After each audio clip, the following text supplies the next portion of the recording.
नमस्कार, मी चारुशीला शिंदे आपल्या चॅनल चारू मिक्समध्ये तुमचे स्वागत करते। आज आपण वेगळी अशी चटणी बघणार आहोत जी उपवासाला सुद्धा चालणार आहे।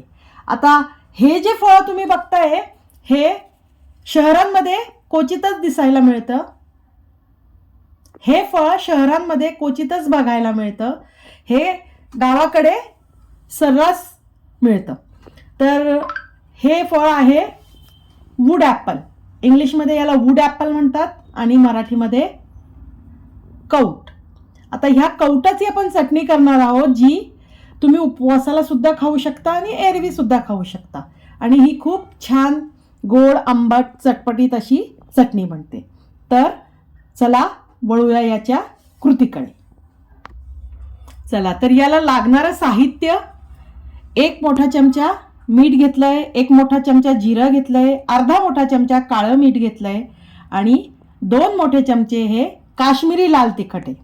आता आपण हे जे कौट आहे याला फोडूया। तर तुम्ही कसंही फोडू शकता, जमिनीवर आपटून फोडू शकता किंवा मी इथं मुसळाने हळूहळू मारून असं फोडतीये। हे बघा, हे छान फुटलंय।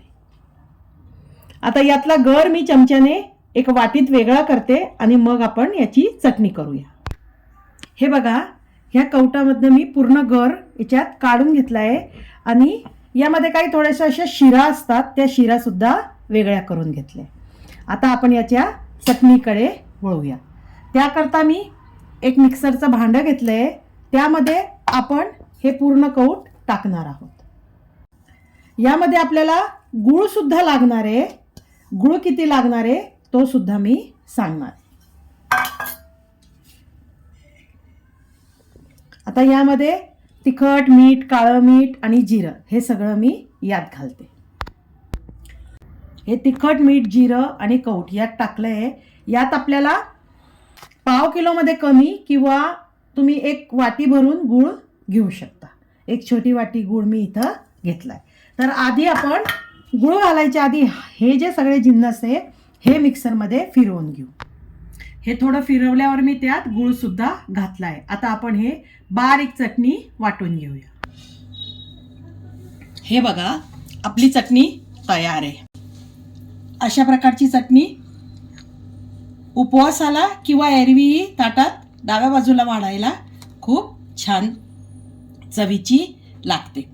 ही वेगळ्या प्रकारची चटणी तुम्ही करून बघा। आता ही चटणी स्टोअर कशी करायची, तर एअर टाईट डब्यामध्ये ही फ्रीजमध्ये महिनाभर सुद्धा टिकते। तुम्ही यात पाणी घातलं नसेल तर अजिबात पाणी घालू नका, एक पण थेंब। महिनाभर सुद्धा ही चटणी टिकते, पण हिची टेस्ट इतकी छान होते की ही 8 दिवसातच संपून जाते। आता अशा प्रकारची ही वेगळी चटणी करून बघा। तुम्हाला कसं वाटतं ते मला कमेंट्सद्वारे कळवा। माझ्या चॅनलला लाईक करा, शेअर करा, सबस्क्राईब करा आणि बेल आयकॉनवर क्लिक करायला विसरू नका।